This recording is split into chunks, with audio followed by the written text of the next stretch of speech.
Hello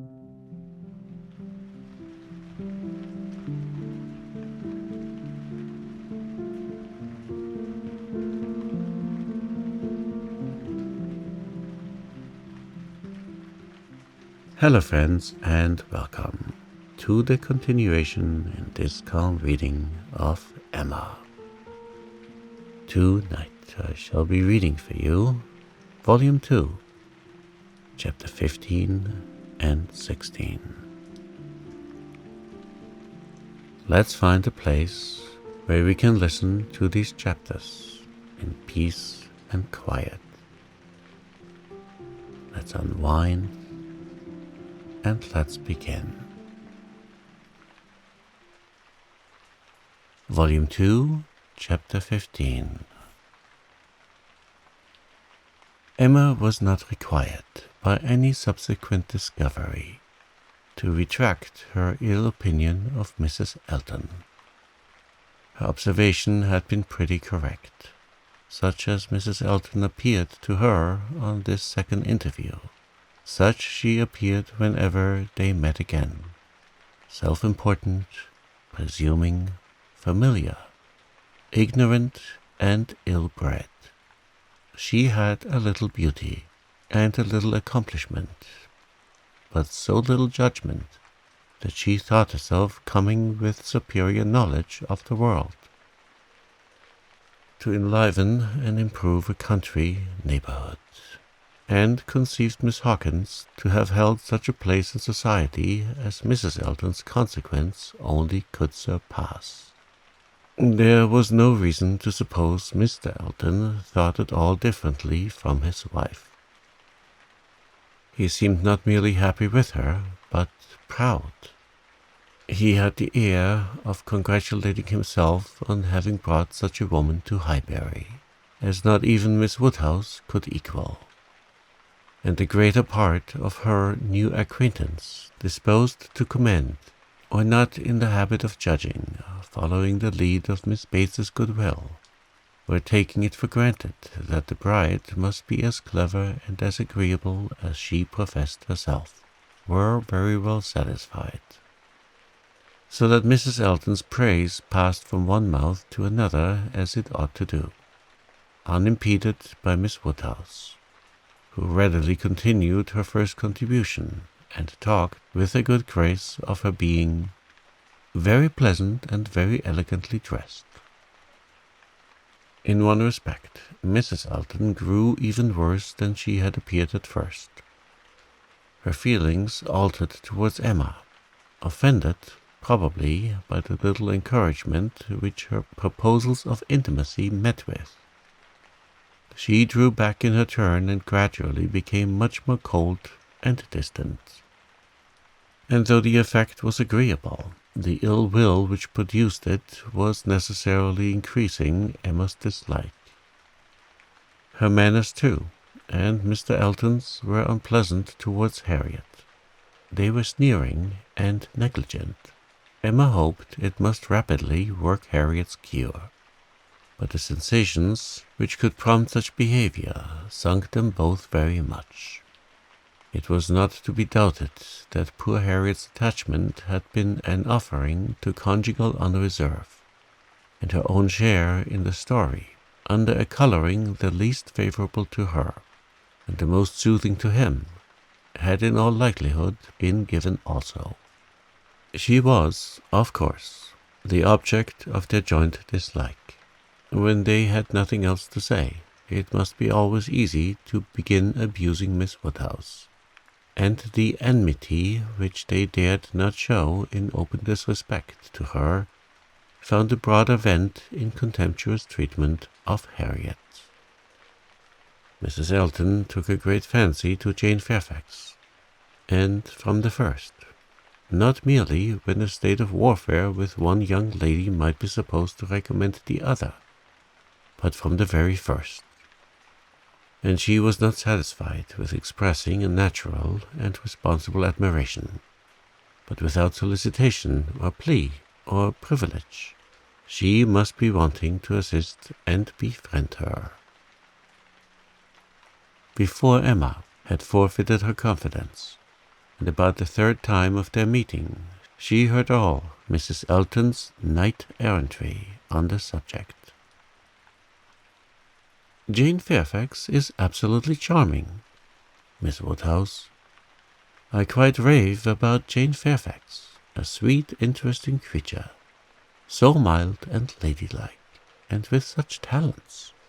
I assure you I think she has very extraordinary talents. I do not scruple to say that she plays extremely well.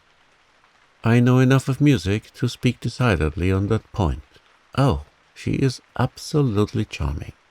You will laugh at my warmth, but upon my word, I talk of nothing but Jane Fairfax, and the situation is so calculated to affect one. Miss Woodhouse, we must exert ourselves and endeavor to do something for her. We must bring her forward. Such talent as hers must not be suffered to remain unknown. I dare say you have heard those charming lines of the poet. Full many a flower is born to blush unseen, and waste its fragrance on the desert air.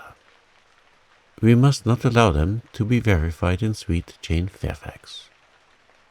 "I cannot think there is any danger of it," was Emma's calm answer.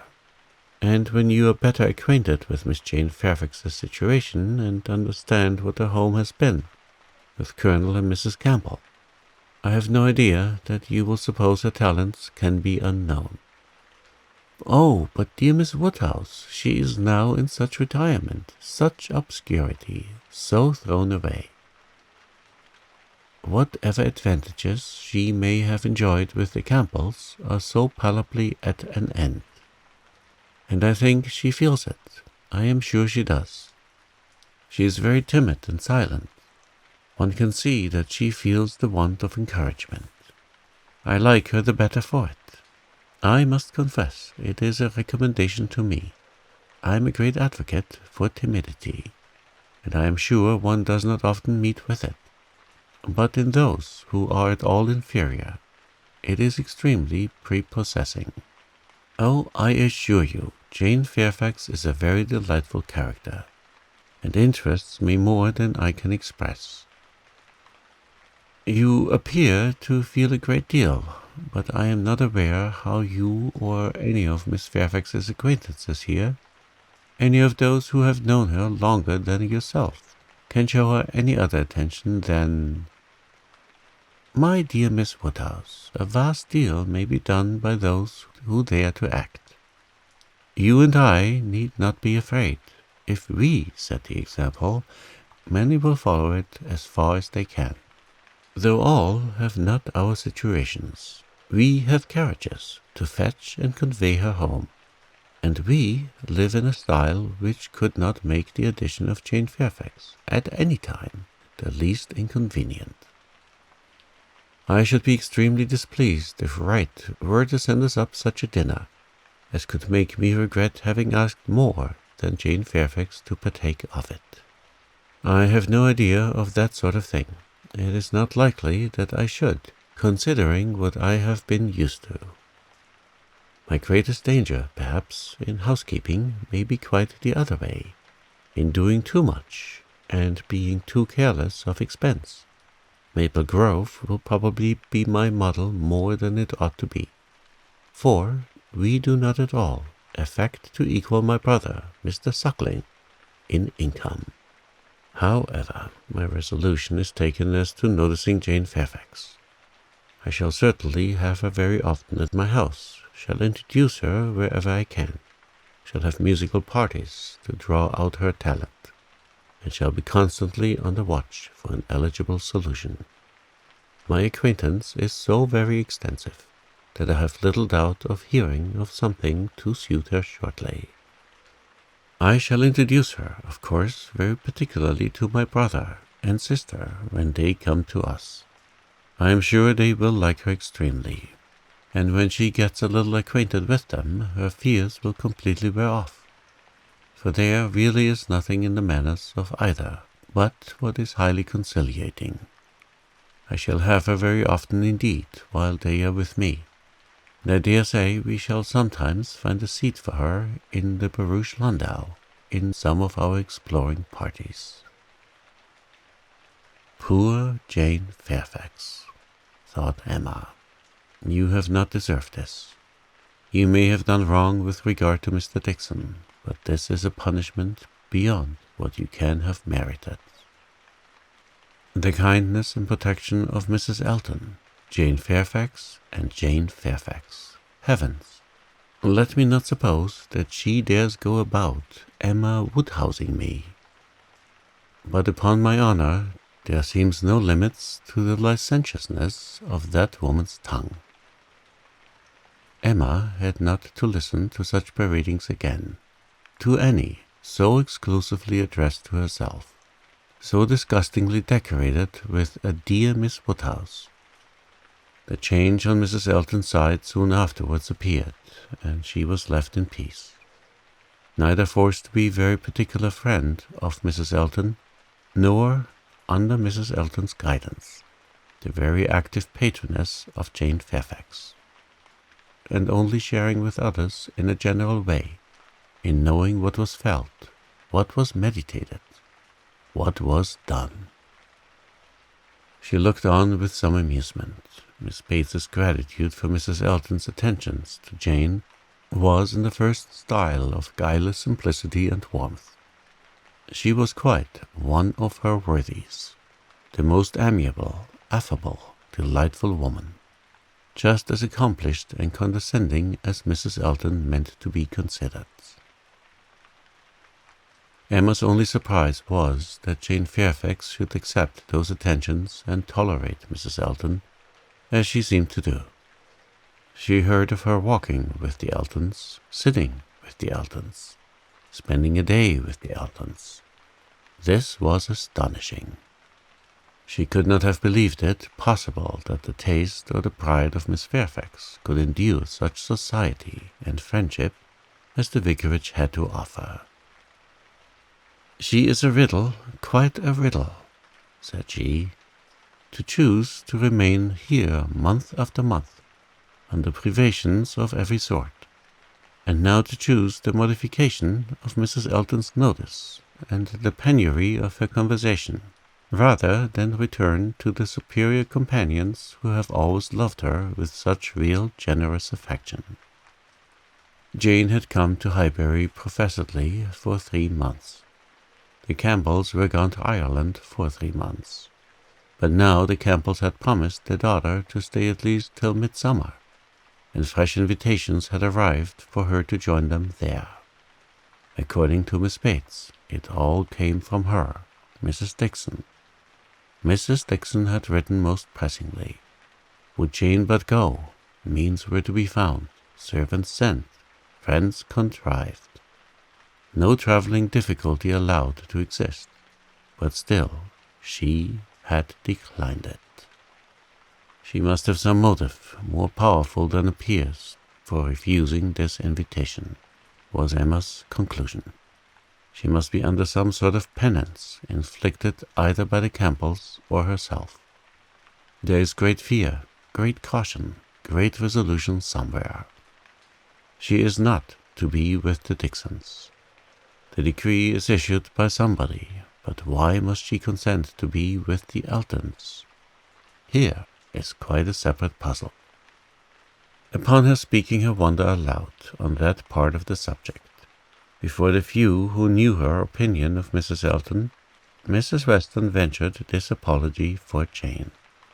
"We cannot suppose that she has any great enjoyment at the vicarage, my dear Emma, but it is better than being always at home. Her aunt is a good creature, but, as a constant companion, must be very tiresome. We must consider what Miss Fairfax quits before we condemn her taste for what she goes to." "You are right, Mrs. Weston," said Mr. Knightley warmly. "Miss Fairfax is as capable as any of us of forming a just opinion of Mrs. Elton. Could she have chosen with whom to associate, she would not have chosen her. But," with a reproachful smile at Emma, "she receives attentions from Mrs. Elton, which nobody else pays her." Emma felt that Mrs. Weston was giving her a momentary glance, and she was herself struck by his warmth. With a faint blush, she presently replied, "Such attentions as Mrs. Elton's, I should have imagined, would rather disgust than gratify Miss Fairfax. Mrs. Elton's invitations, I should have imagined, anything but inviting."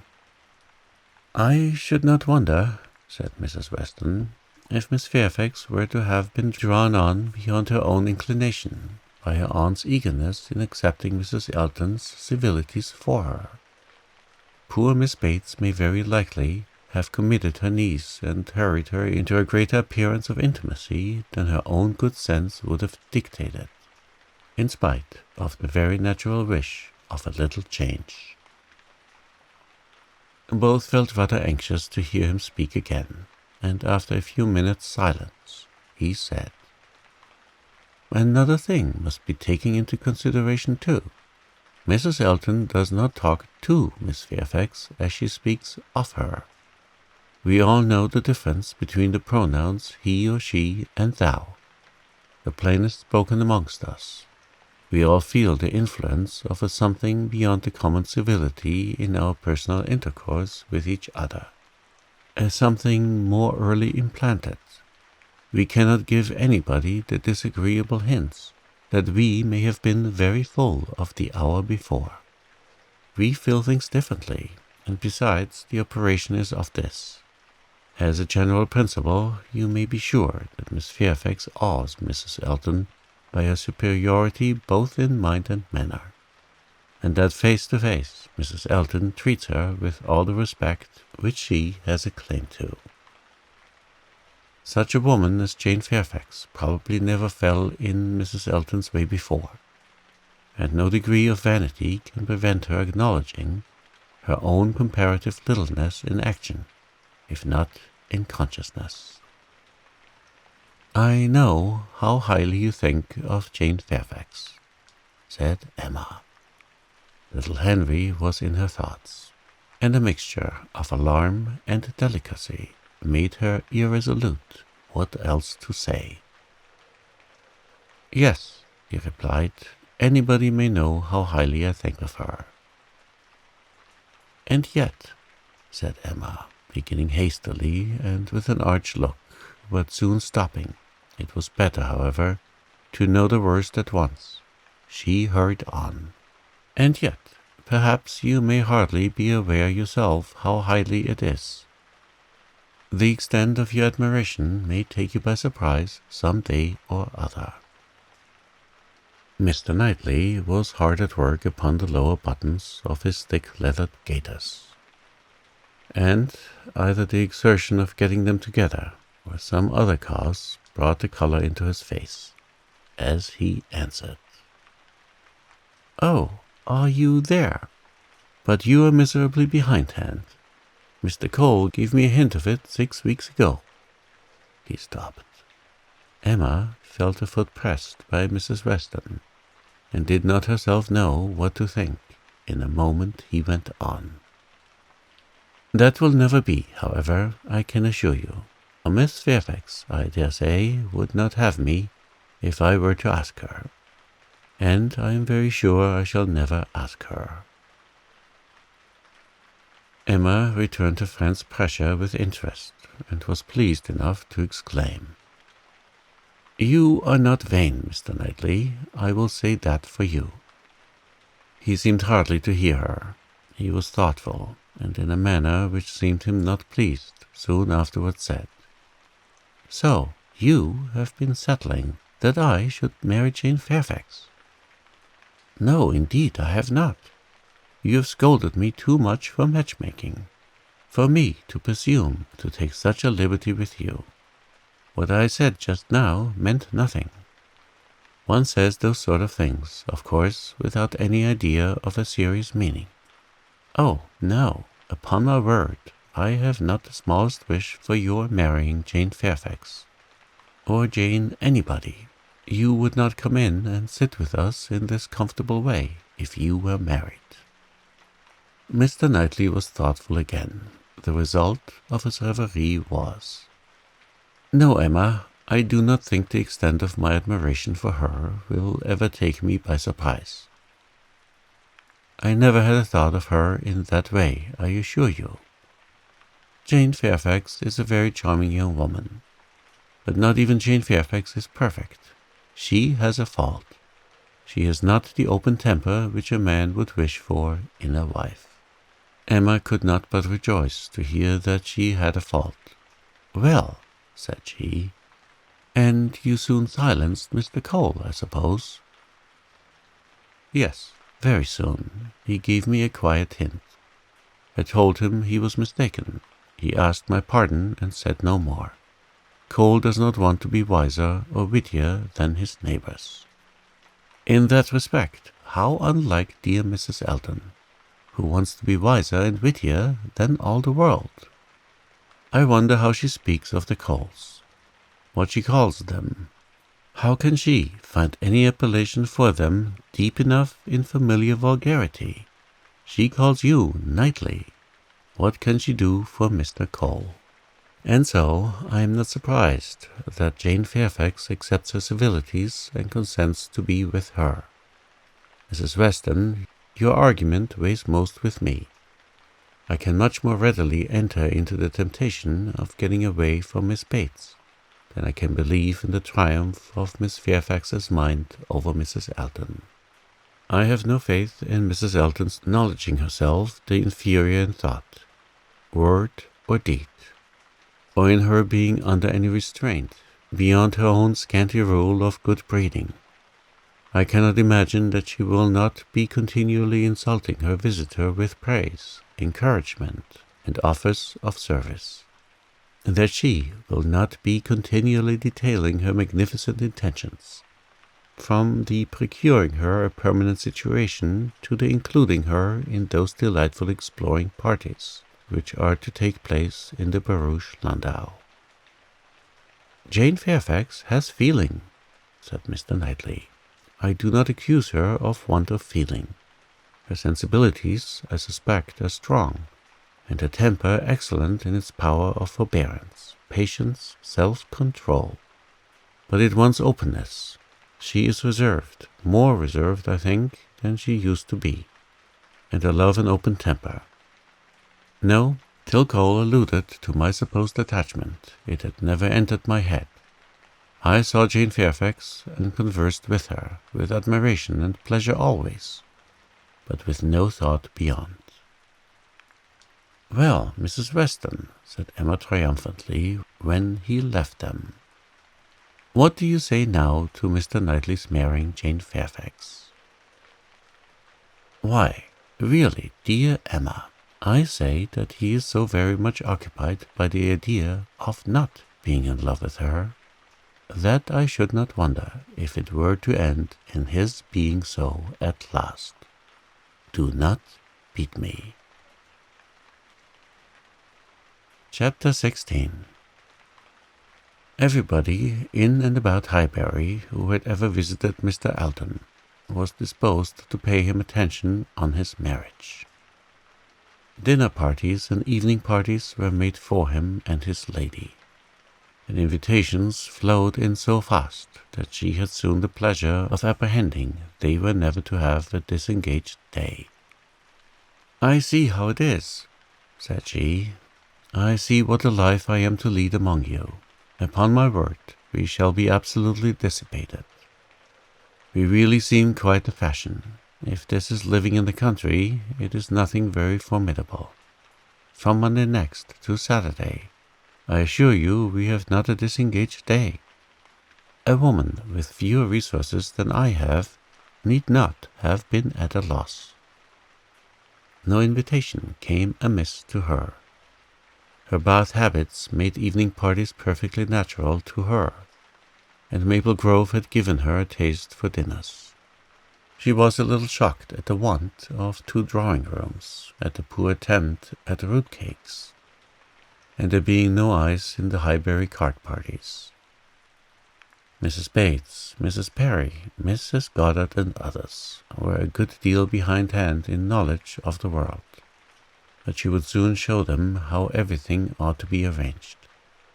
In the course of the spring she must return their civilities by one very superior party, in which her card table should be set out with their separate candles and unbroken packs in their true style, and more waiters engaged for the evening than their own establishment could furnish, carry round the refreshments at exactly the proper hour, and in the proper order.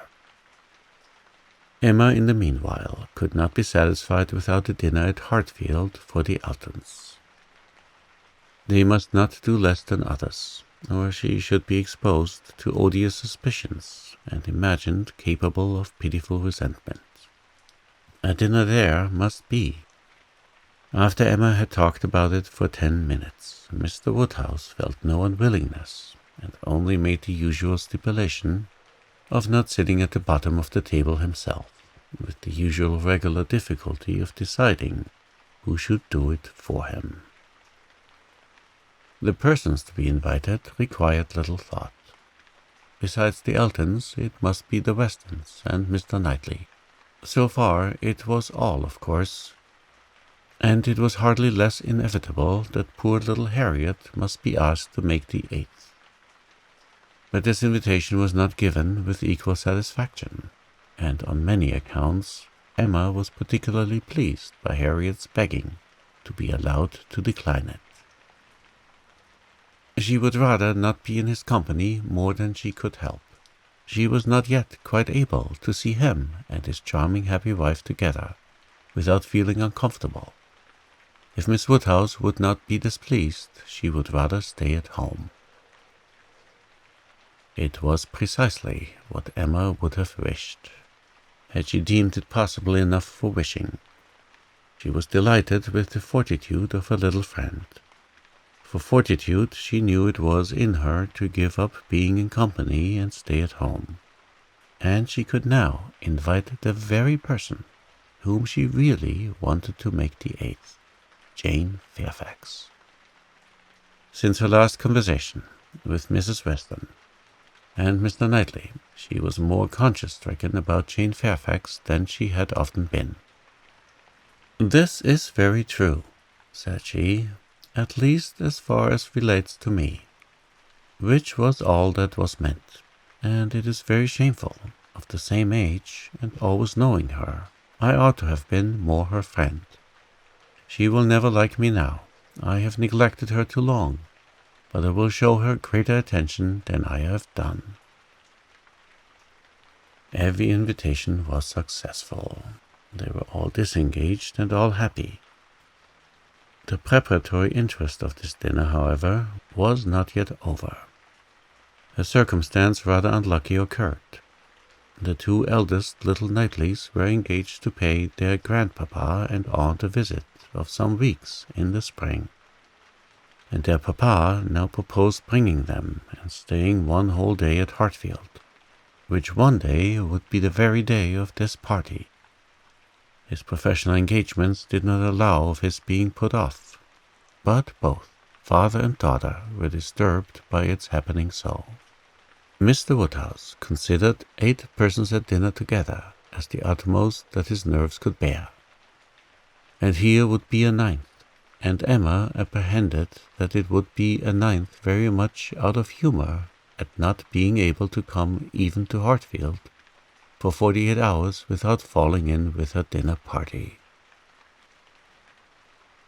She comforted her father better than she could comfort herself, by representing that though he certainly would make them 9, yet he always said so little that the increase of noise would be very immaterial. She thought it in reality a sad exchange for herself to have him, with his grave looks and reluctant conversation, opposed to her instead of his brother. The event was more favourable to Mr. Woodhouse than to Emma. John Knightley came, but Mr. Weston was unexpectedly summoned to town, and must be absent on the very day. He might be able to join them in the evening, but certainly not to dinner. Mr. Woodhouse was quite at ease, and seeing him so, with the arrival of the little boys and the philosophic composure of her brother, on hearing his fate, removed the chief of even Emma's vexation. The day came. The party were punctually assembled, and Mr. John Knightley seemed early to devote himself to the business of being agreeable. Instead of drawing his brother off to a window while they waited for dinner, he was talking to Miss Fairfax. Mrs. Elton, as elegant as lace and pearls could make her, he looked at in silence, wanting only to observe enough for Isabella's information. But Miss Fairfax was an old acquaintance and a quiet girl, and he could talk to her. He had met her before breakfast as he was returning home from a walk with his little boys, when it had been just beginning to rain. It was natural to have some civil hopes on the subject, and he said, "I hope you did not venture far, Miss Fairfax, this morning, or I am sure you must have been wet. We scarcely got home in time. I hope you turned directly." "I went only to the post office," said she, "and reached home before the rain was much. It is my daily errand. I always fetch the letters when I am here. It saves trouble, and is a something to get me out. A walk before breakfast does me good." "Not a walk in the rain, I should imagine." "No, but it did not absolutely rain when I set out." Mr. John Knightley smiled and replied, "That is to say, you choose to have your walk, for you were not 6 yards from your own door when I had the pleasure of meeting you. And Henry and John had seen more drops than they could count long before. The post office has a great charm at one period of our lives. When you have lived to my age, you will begin to think letters are never worth going through the rain for." There was a little blush, and then this answer: "I must not hope to be ever situated as you are, in the midst of every dearest connection, and therefore I cannot expect that simply growing older should make me indifferent about letters." "Indifferent? Oh, no! I never conceived you could become indifferent. Letters are no matter of indifference. They are generally a very positive curse." "You are speaking of letters of business. Mine are letters of friendship." "I have often thought them the worst of the two," replied he coolly. "Business, you know, may bring money, but friendship hardly ever does." "Ah, you are not serious now. I know Mr. John Knightley too well. I am very sure he understands the value of friendship as well as anybody. I can easily believe that letters are very little to you, much less than to me. But it is not your being 10 years older than myself which makes the difference. It is not age, but situation. You have everybody dearest to you always at hand. I probably never shall again, and therefore, till I have outlived all my affections, a post office, I think, must always have power to draw me out, in worse weather than today." "When I talk of your being altered by time, by the progress of years," said John Knightley, "I meant to imply the change of situation which time usually brings. I consider one as including the other. Time will generally lessen the interest of every attachment not within the daily circle, but that is not the change I had in view for you. As an old friend, you will allow me to hope, Miss Fairfax, that 10 years hence you may have as many concentrated objects as I have." It was kindly said, and very far from giving offence. A pleasant "thank you" seemed meant to laugh it off, but a blush, a quivering lip, a tear in the eye showed that it was felt beyond a laugh. Her attention was now claimed by Mr. Woodhouse, who, being, according to his custom on such occasions, making the circle of his guests, and paying his particular compliments to the ladies, was ending with her, and with all his mildest urbanity said, "I am very sorry to hear, Miss Fairfax, of your being out this morning in the rain. Young ladies should take care of themselves. Young ladies are delicate plants. They should take care of their health and their complexion. My dear, did you change your stockings?" "Yes, sir, I did indeed, and I am very much obliged by your kind solicitude about me." "My dear Miss Fairfax, young ladies are very sure to be cared for. I hope your good grandmamma and aunt are well. They are some of my very old friends. I wish my health allowed me to be a better neighbor. You do us a great deal of honor today, I am sure. My daughter and I are both highly sensible of your goodness, and have the greatest satisfaction in seeing you at Hartfield." The kind-hearted, polite old man might then sit down and feel that he had done his duty, and made every fair lady welcome and easy. By this time their walk in the rain had reached Mrs. Elton, and her remonstrances now opened upon Jane. "My dear Jane, what is this I hear? Going to the post office in the rain? This must not be, I assure you. You sad girl, how could you do such a thing? It is a sign I was not there to take care of you." Jane very patiently assured her that she had not caught any cold. "Oh, do not tell me. You really are a very sad girl, and do not know how to take care of yourself. To the post office, indeed.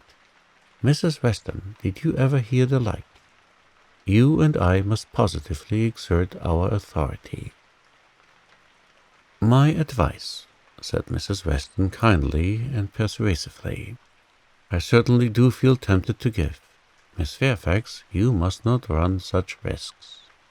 Liable as you have been to severe colds, indeed you ought to be particularly careful, especially at this time of year. The spring, I always think, requires more than common care. Better wait an hour or two, or even half a day, for your letters, than run the risk of bringing on your cough again. Now, do not you feel that you had? Yes, I am sure you are much too reasonable. You look as if you would not do such a thing again." "Oh, she shall not do such a thing again," eagerly rejoined Mrs. Elton. "We will not allow her to do such a thing again." And nodding significantly, "There must be some arrangement made. There must indeed. I shall speak to Mr. E., the man who fetches our letters every morning. One of our men, I forget his name, shall inquire for yours, too, and bring them to you. That will obviate all difficulties, you know, and from us, I really think, my dear Jane, you can have no scruple to accept such an accommodation." "You are extremely kind," said Jane, "but I cannot give up my early walk. I am advised to be out of doors as much as I can. I must walk somewhere, and the post office is an object, and upon my word, I have scarcely ever had a bad morning before."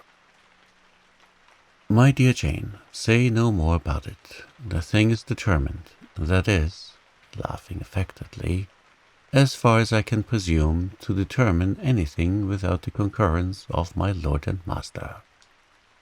You know, Mrs. Weston, you and I must be cautious how we express ourselves. But I do flatter myself, my dear Jane, that my influence is not entirely worn out. If I meet with no insuperable difficulties, therefore, consider that point as settled." "Excuse me," said Jane earnestly. "I cannot by any means consent to such an arrangement, so needlessly troublesome to your servant.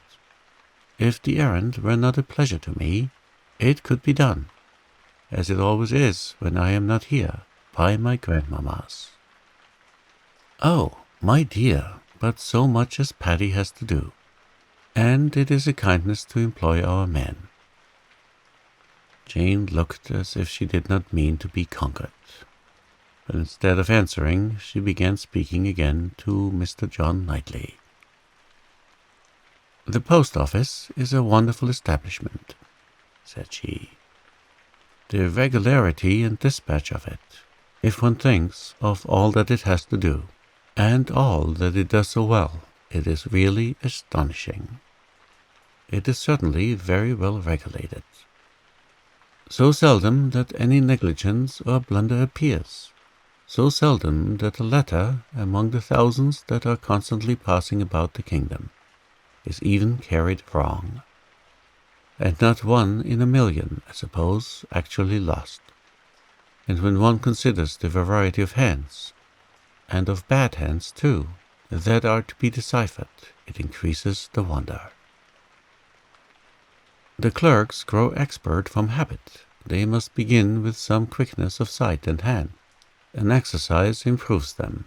If you want any further explanation, continued he, smiling, they are paid for it. That is the key to a great deal of capacity. The public pays, and must be served well. The varieties of handwriting were farther talked of, and the usual observations made. "I have heard it asserted," said John Knightley, "that the same sort of handwriting often prevails in a family, and where the same master teaches, it is natural enough. But for that reason, I should imagine the likeness must be chiefly confined to the females. For boys have very little teaching after an early age, and scramble into any hand they can get. Isabella and Emma, I think, do write very much alike. I have not always known their writing apart." "Yes," said his brother, hesitatingly, "there is a likeness. I know what you mean, but Emma's hand is the strongest."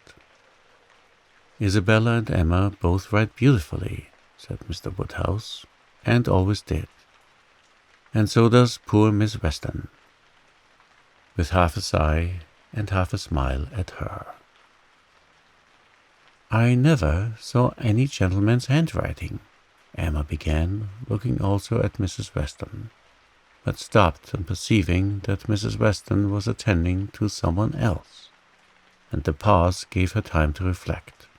"Now, how am I going to introduce him? Am I unequal to speaking his name at once before all these people? Is it necessary for me to use any roundabout phrase? Your Yorkshire friend, your correspondent in Yorkshire. That would be the way, I suppose, if I were very bad. No, I can pronounce his name without the smallest distress. I certainly get better and better. Now for it." Mrs. Weston was disengaged, and Emma began again. "Mr. Frank Churchill writes one of the best gentleman's hands I ever saw." "I do not admire it," said Mr. Knightley. "It is too small, wants strength. It is like a woman's writing." This was not submitted to by either lady. They vindicated him against the base aspiration. No, it by no means wanted strength. It was not a large hand, but very clear, and certainly strong. Had not Mrs. Weston any letter about her to produce? No, she had heard from him very lately, but having answered the letter, had put it away. "If we were in the other room," said Emma, "if I had my writing desk, I am sure I could produce a specimen. I have a note of his. Do not you remember Mrs. Weston employing him to write for you one day?" "He chose to say he was employed." Well, well, I have that note. I can show it after dinner to convince Mr. Knightley." "Oh, when a gallant young man, like Mr. Frank Churchill," said Mr. Knightley dryly, "writes to a fair lady like Miss Woodhouse, he will, of course, put forth his best." Dinner was on table. Mrs. Elton, before she could be spoken to, was ready, and before Mr. Woodhouse had reached her with his request to be allowed to hand her into the dining parlour, was saying, "Must I go first? I really am ashamed of always leading the way." Jane's solitude about fetching her own letters had not escaped Emma. She had heard and seen it all, and felt some curiosity to know whether the wet walk of this morning had produced any. She suspected it had. That it would not have been so resolutely encountered, but in full expectation of hearing from someone very dear, and that it had not been in vain. She thought that there was an air of great happiness, of greater happiness than usual, a glow, both of complexion and spirit. She could have made an inquiry or two as to the expedition and the expense of the Irish mails. It was at her tongue's end, but she abstained. She was quite determined not to utter a word that should hurt Jane Fairfax's feelings. And they followed the other ladies out of the room, arm in arm, with an appearance of goodwill, highly becoming to the beauty and grace of each.